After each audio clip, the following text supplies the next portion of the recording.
Welcome to our video on creating a login page using HTML, CSS, and JavaScript. In this tutorial, we will walk you through the process of building a simple login page with a stylish design. Let's start by examining the HTML code. We have an HTML document with a basic structure. The login form consists of two input fields, one for the username and another for the password, along with a login button. Moving on to the CSS code, we have defined the styling for the login page. The body has a background image and is centered on the screen using Flexbox. The container div holds the login form and has a stylish background color, border, and box shadow. The input fields and button have their respective styles for consistent design. Lastly, let's take a look at the JavaScript code.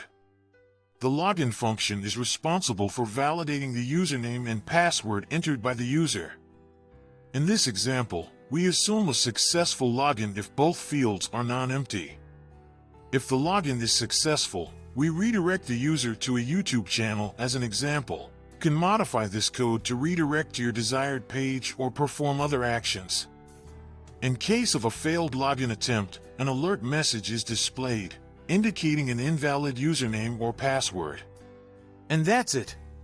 You've learned how to create a login page using HTML, CSS, and JavaScript.